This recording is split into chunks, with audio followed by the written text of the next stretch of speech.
bila je dobra utakmica, iskreno poznajem ekipu Sarajeva još.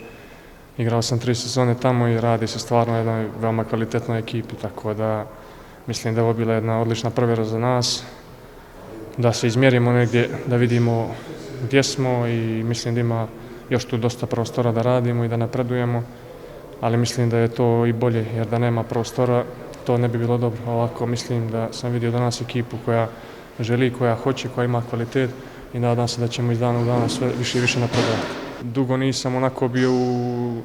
nekoj formi da sam skroz zdrav, mislim da sad to sve ide kako treba i dao sam sve od sebe, znam da to nije nešto spektakularno, da može to mnogo bolje i treba da bude, ali mislim da svi idemo pravim putem, tako i ja. Svi pričamo da smo izvukli najtežeg mogućeg protivnika, ali ja bih baš rekao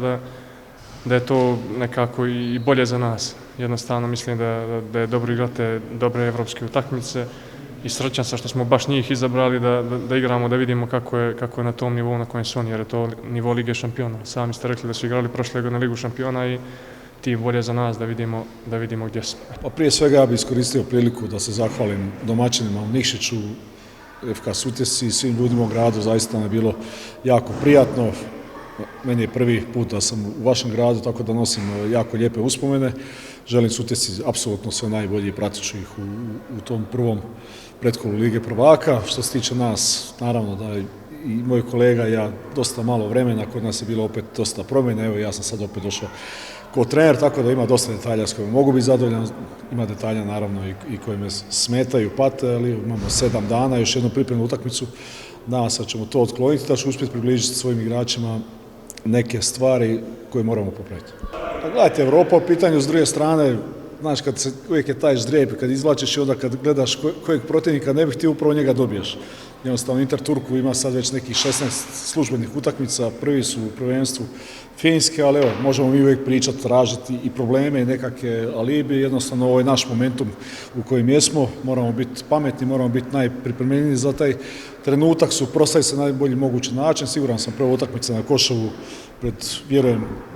punim stadionom, tako da ti ljudi su zaslužili i radost i zaslužili su od nas vidjeti najbolji mogući nogomet i opet govorim, imamo 7 dana, moramo se spremiti u svakom smislu i pokazati najbolje što možemo trenutno. Prije svega Vladan je vrhunski profesionalac i vrhunski čovjek, s druge strane je bio kod nas godinu dana, jako nam je pomogao u ostvarenju tog osvajanja kupa. Nakon toga kako to život hoće, eto ja sam bio stručni komentator na televiziji koja prati Hrvatsku nogometnu ligu, on je igrao u mom klubu koji sam ja proveo i koji igraš dosta godina i kao trener 6 godina, tako da bio sam maksimalno involuiran i u njegov trenutak i u njegove igre. Moram reći da je u Osijeku pobrao sve simpatije za svoj odnos i za svoje partije, jednostavno nije mu bilo lako, Osijek se nažalost borio do krajnjeg momenta za opstanak, evo sad je otišao u Rapid Bukurešt, naravno imam ja i tamo prijatelje trenera, pratimo se, ostali smo i u dobrom odnosu i mislim da i on na mene i na Sarajevo i ja na njega imamo zaista najljepša sjećanja. Jedna dobra provjera za nas, dobra ekipa i to je otprilike ono što nas očekuje i u narednom periodu, tako da smo to probali da iskoristimo maksimalno. Zadovoljan sam sa trenutnom situacijom i sa onim što smo pokazali danas. Naravno da može u nekim segmentima još bolje da bude, ali ono što je bitno da smo bili disciplinovani u tim stvarima koje smo želili, da smo dali maksimum i da kažem, protiv jedne dobre ekipe pokazali smo i mi ozbiljnost i kvalitet. Naravno da se radi o jako kvalitetnim, dobrim igračima koji će sigurno nama doneti mnogo. Također nećemo da stvaramo pritisak njima da preveliki, da očekujemo sad previše od njih i treba im i vremena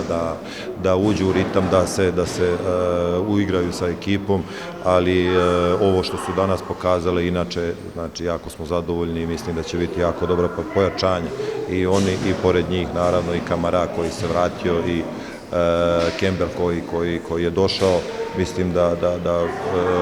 su to igrači koji imaju kvalitet i koji će nam sigurno pomoći dalje. Sigurno da je dobra stvar što ćemo imati više vremena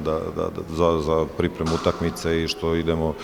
je taj daleki put ćemo probati da pojednostavimo i to je naravno da je to veliki plus i na nama je da protiv jednog Kajrata koji znamo da je kvalitetna ekipa, da se spremimo što bolje, da iskoristimo ovih par dana i da pokažemo svoj kvalitet na kako da kažem, toj velikoj sceni.